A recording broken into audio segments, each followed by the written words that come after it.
And we're going to talk a little bit about the track. We're going to talk about our forecast for today.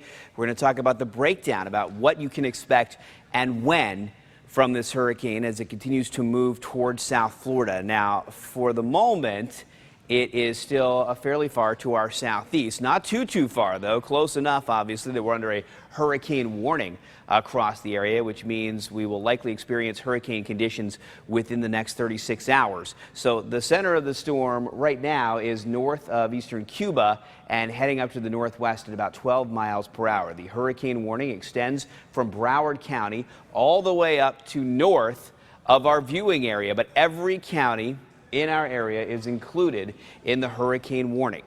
Winds at 120 miles per hour. This is a stronger storm than it was earlier today. It was weakened slightly by the mountainous regions of eastern Cuba and as it moved over Haiti as well. So that interaction with land disrupted it a little bit and caused it to weaken.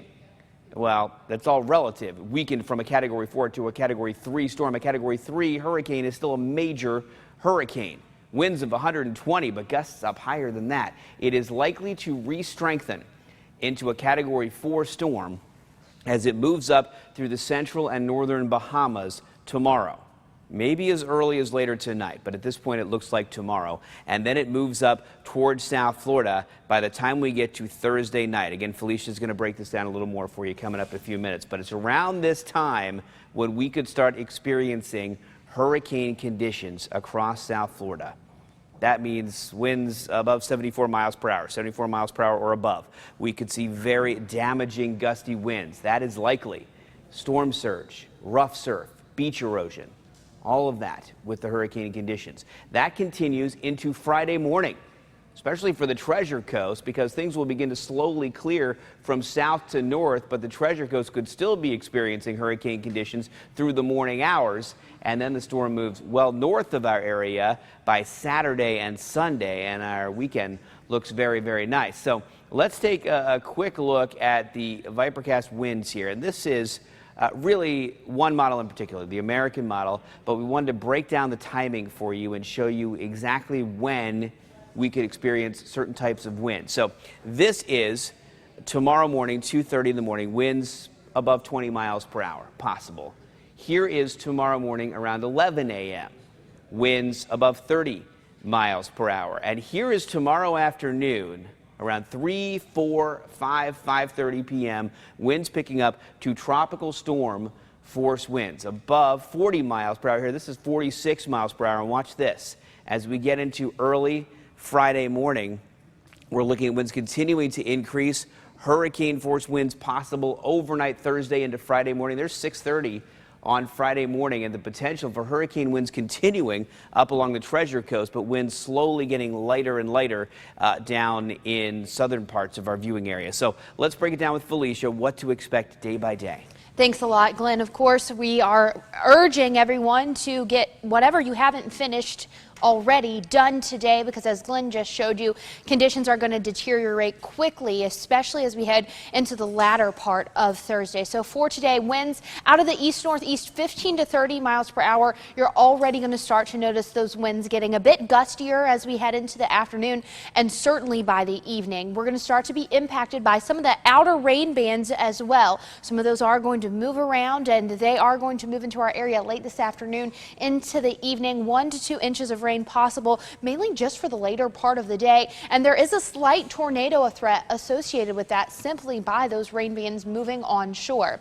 What we expect as we head into Thursday morning and then early Thursday afternoon, winds 30 to 60 miles per hour. As Glenn just showed you, we're going to start to see the possibility for tropical storm force winds. Rain 1 to 3 inches. That is just for the beginning part of your Thursday. We're being impacted by those outer rain bands. This is a massive storm, so it is going to affect us even early in the day on Thursday when it's still well away. There is still a slight tornado threat for the early part of your day Thursday.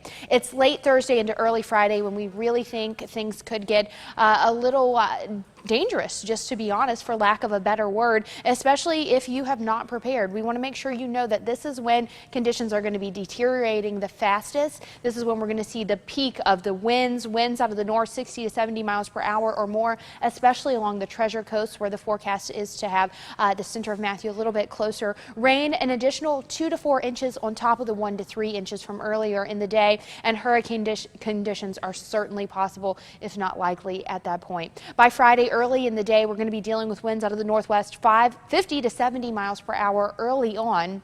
And still even more rain. So we're looking at flooding being a real concern for the entire area as that storm will move up along our coast. Another 1 to 3 inches of rain. Now, the good news about Friday is Matthew will eventually begin to move away. That's going to diminish our tornado threat, mainly for the later part of the day, but certainly for the beginning part of the day. Friday will be another day that we are contending with Matthew. Let's talk a little bit about what you can expect as far as coastal effects. We're going to have some big effects on the coast here. If you live near the coast, keep that in mind. Seas are going to increase to 20 to 40 feet. It looks like 3 to 5 feet of storm surge. That is going to cause places that don't normally flood to flood. This is going to be a dangerous situation with the winds and the rain, but you add in the possibility for storm surge, significant beach erosion as well, very rough surf. Waves are going to be breaking 12 feet plus off the coast. So this is something that we all need to keep in consideration. Glenn, there's some rain around right now, and I understand definitely more on the way. You're going to time that out for us. Yeah, well, here, take a look at this. We've got showers and a few thunderstorms rolling into the area from northeast to southwest. And as we zoom in a little bit, I'll show you that it is heavy in spots, and the spots that are yellow here in St. Lucie County out west, in parts of western Indian River County. We have some rainfall moving in right over Lake Okeechobee, Indiantown, all the way out to Pahokee, and not much going on in very southern Palm Beach County. But I want to show you the wind. Here's Matthew down here.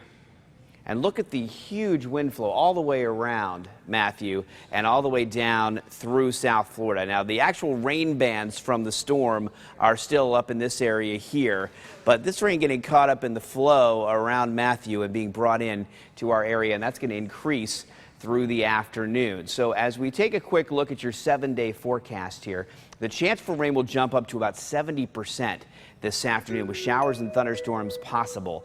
And then overnight tonight into tomorrow morning, winds will increase and rain will increase. By Thursday afternoon, the chance for tropical storm conditions in our area, and by Thursday night into Friday morning, and maybe through a good chunk of Friday morning, the chance for hurricane conditions in our area, which seem pretty likely. As we get to the weekend, things do improve.